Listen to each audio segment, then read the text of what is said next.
지금 대중소비자의 태도가 뭐냐? 핵심적인 현상 하나만 설명해 드리면 딱 이해가 되실 거예요. 무지출 챌린지입니다. 네?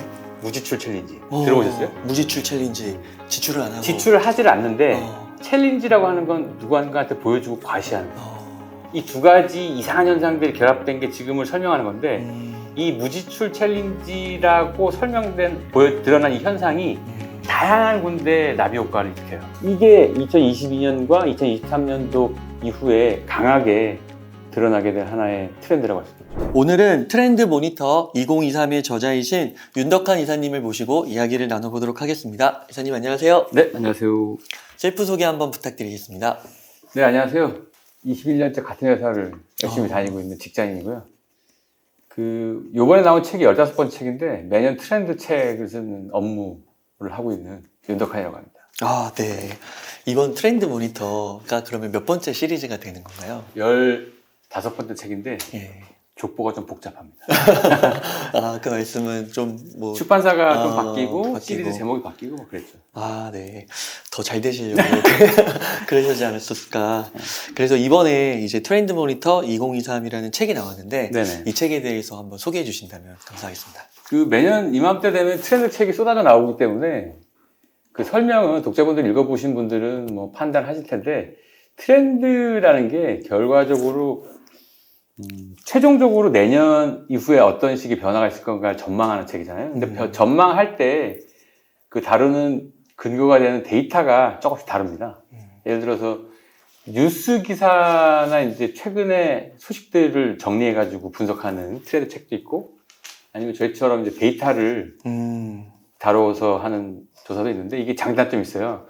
기왕 나온 김에 설명을 좀 드리면 네. 뉴스 같은 기사를 분석하는 것들은 앞에 뉴스성이 강하기 때문에 재미있습니다. 근데 다만 이 현상이 이후에 정말 대중 소비자들한테 큰 현상으로 확산될 거냐 요건 딱 한번 생각해 보셔야 됩니다. 예를 들면 그런 게 있어요. 몇 년 전에 나온 소식 중에 하나 그 테마를 알려드리면 드라이브 스루 장례식장이 뜰 거다. 그런 게 있었어요. 체험하십니까? 처음 들어보시죠? 네. 그러니까 그 책에 이게 뜰 거다 해가지고 해외 사례를 분석해가지고 나온 게 있는데 요거는 뉴스성이 있기 때문에 재미는 있는데 문제는 요게 이제 대중 소비자들한테 확산될 거냐는 또 한번 조사를 해보셔야 되는 거죠. 그래서 기획하는 아이디어용으로는 그런 책들은 좋은데 대중 소비자들이 크게 반응하는 것들을 분석하는 게 현재 흐름을 파악하는 데는 좋아요. 근데 이 책도 단점이 있어요. 저희는 기본적으로 소비자 조사나 뭐 데이터를 가지고 다루는데 이게 한 40, 50% 넘어가면 큰 흐름이 있는 거가 확인되는 거잖아요. 근데 그러면 이제 그럼 대중 소비자들의 트렌드나 흐름은 이렇게 되는 건 명확한데 문제는 뭐냐? 재미가 없습니다. 다 아는 건데 뭐 이게 새로워? 이렇게 되는 거죠. 이미 사람들한테 이게 그래서 약간 서로 어떤 데이터를 가지고 분석하냐에 따라 가지고 입장이 조금 달라요. 그래서 뒤처지는 내용들을 보도하는 거다 이렇게 보할 수 있는데 여기서 힌트를 좀 얻으시면 지금 오늘 말씀드릴 내용 한가운데 있다 그러면 트렌드를 타고 계신 거예요. 그래서 아직 못 쫓아간다 그러면 요걸 타시면 되는 거고 아니면 여기서 차별적인 아이디어를 추가로 뽑으시면 되는 거고 이렇게 기회를 삼으시면 사업 아이디어나 일상생활 하실 때 도움이 되는 정보를 얻으실 수 있을 것 같습니다.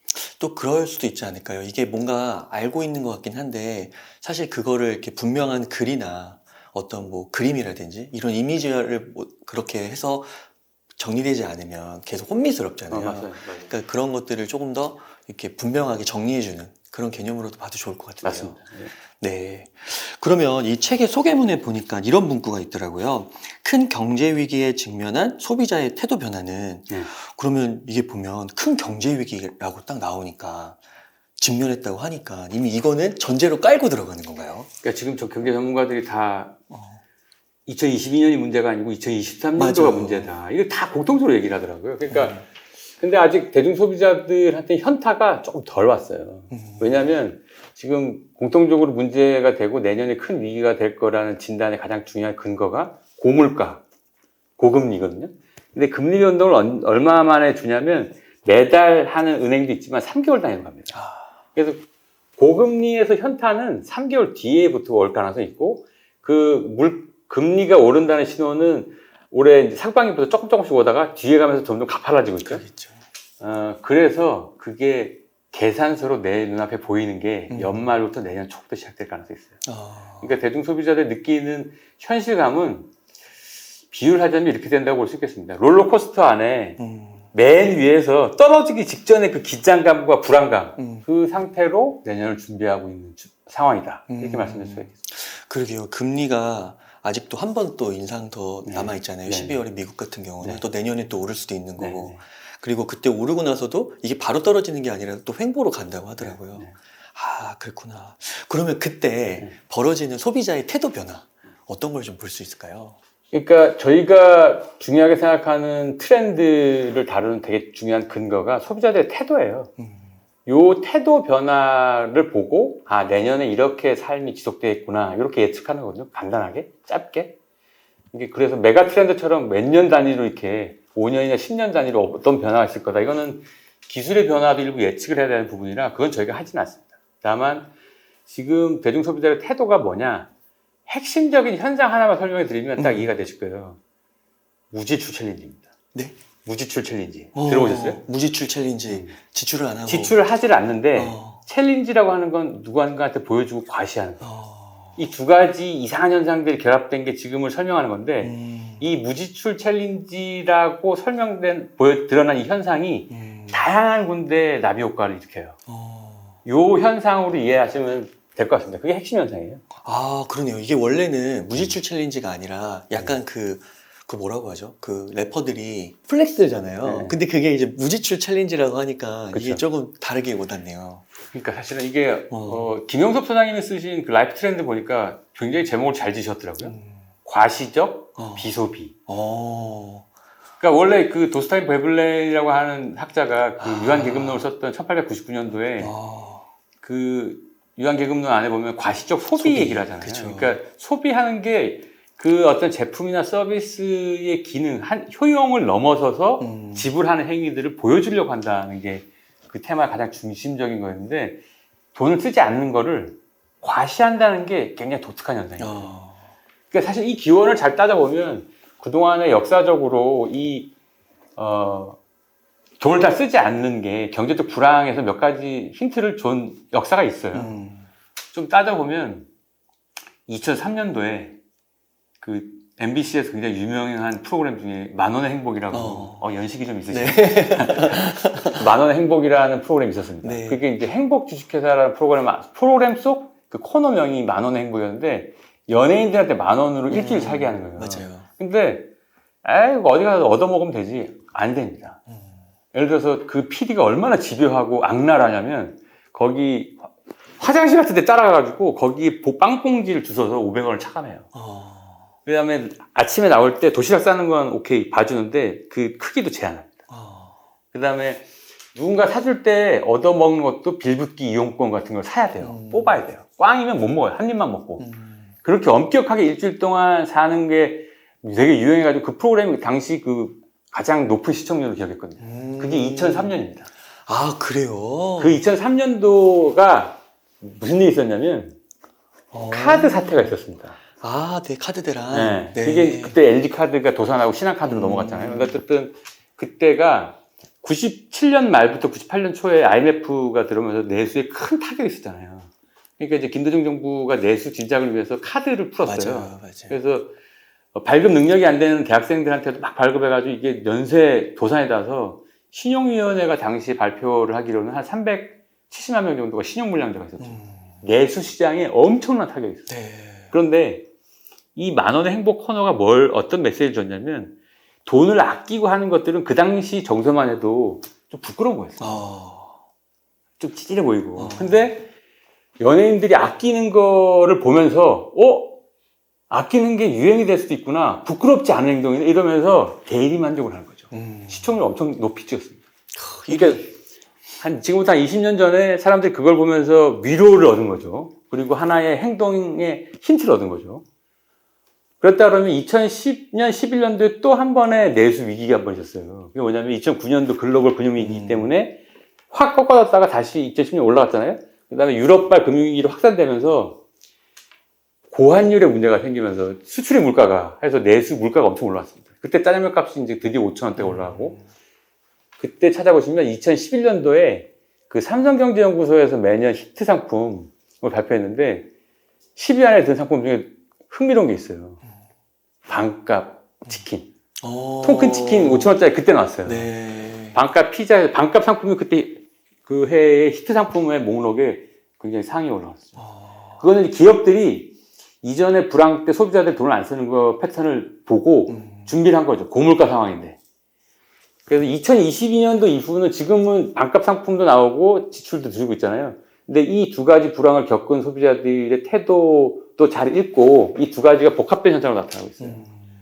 기업들도 저가의 상품들도 내고 있고 소비자들은 실제로 소비를 줄여가면서 이렇게 생활 패턴을 맞추고 있죠. 그리고 이거를 챌린지하고 있습니다. 네. 부끄러운 게 아니라 하나의 이 과시하는 것들을 드러내고 있어요. 네. 근데 이게 아까 잠깐 말씀하신 것처럼 플렉스랑 되게 비슷합니다. 보통 돈이나 이렇게 브랜드가 굉장히 높은 것들을 과시하려고 자랑하잖아요. 근데 그게 이제 명품 소비의 심리랑 같은 건데 명품이랑 무지출하고 약간 맥락이 같은 부분이 있습니다. 뭐예요? 명품이 네. 명품이 주는 가치가 희소성이라고만 생각하시는 분이 계셔요. 근데 대중성도 따라가야 돼요. 무슨 얘기냐? 희소하기만 하면 사람들이 관심이 없어요. 사람들이 관심이 있는 거가 희소한 가치가 있어야 돼요. 그래서 보통 가격이 높죠. 네. 근데 무지출이 희소성과 대중성을 다 가질 수 있는 챌린지가 될 수 있는 건 뭐냐면 하루 영원을 쓰는 이게 생각보다 되게 어렵습니다. 네. 고정비 지출은 아예 불가능해요. 그래서 하루 쓰는 비용을 영원을 하려면 교통비부터 들잖아요. 그거부터 하려면 걸어 다녀야 돼요. 집에서 냉장고를 파가지고 이렇게 해서 하여되고 커피도 이렇게 사 먹으면 안 되고 공짜로 얻을 수 있는데 찾아야 돼요. 그걸 영원으로 만들고 그거를 인증하고 그거를 과시하고 있어요. 이게 2022년과 2023년도 이후에 강하게 드러나게 될 하나의 트렌드라고 할 수 있겠죠. 그러니까 이게 극과 극은 통한다고 하는데. 그 플렉스 소비는 여전히 있어요. 무지출 챌린지도 여전히 강하게 있고. 그러니까 이게 불과 딱 들었을 때 이게 정리가 되는 게 진짜 불과 몇 년 전만 해도 무지출 챌린지 하면은 뭔가 없어 보이기도 하고 이게 뭐 SNS에 드러낼 뭐 그런 건가 하는데 지금은 납득이 되는데요. 하루 영원하면 대단한데? 이렇게 되는 거죠. 그렇구나. 와. 그러면은 또 하나 가지가 책에서 이 통제의 방향 전환 사회에서 나로 획이라고 또 적혀 있더라고요. 이것도 좀 어떤 의미일까요? 이게 어떤 의미냐면 앞에 맥락을 조금 이해하면 더 재밌는데요. 네. 그 2000때는 바야흐로 2015년까지 거슬러 올라가겠습니다. 2015년도에 여러분 기억을 하실지 모르겠는데 메르스라고 하는 질병이 있었습니다. 네. 국내에만 팬데믹이었고 찾아보시면 중동에서 그 낙타로 인해서 전염되는 병인데 국내에서 방역을 실패해가지고 그 찾아보시면 글로벌하게 사망자가 두 번째로 많이 나온 데가 우리나라예요. 근데 실패했죠. 그래서 공교롭게 그 2015년도에 12월 23일이 돼서야 그 방역이 해제가 됩니다. 네. 그러니까 환자가 한 명이 안 나온 지가 6개월이 지나서 이제 종료가 된 거죠. 그때 유행했던 그 트렌드가 뭐였냐면 집에 머무는 거였어요. 그 찾아보시면 2015년도에 되게 유행했던 프로그램이 헌집 줄게 인테리어를 보는 이런 서비스가 엄청 그런 게 유행했어요. 맞아요, 있었어요. 네. 그런데 그 서비스가 똑같이 2020년, 21년도 유행합니다. 그러니까요, 돌고 도네요. 그때 사람들이 느꼈던 게 뭐냐면 집에 머무는 시간이 저희가 측정해보니까 엄청 높았거든요. 그러면서 뭐가 생기냐면 집에 혼자 있으니까 내 감정에 충실해진 거예요. 근데 메르스가 해제되고 그 이듬해에 뭐가 유행했냐? 2016년도에 욜로의 대열풍이 있었죠. 라떼 한 잔 이거 4,000원, 그때 유행했던 게 뭐 라떼 효과라고 하루 4,000원씩 커피 마시는데 쓰지 말고 모아놓으면 이게 한 20년 뒤에 은퇴할 때쯤 되면 돈이 된다. 이런 거였는데 라떼 효과가 사라졌어요.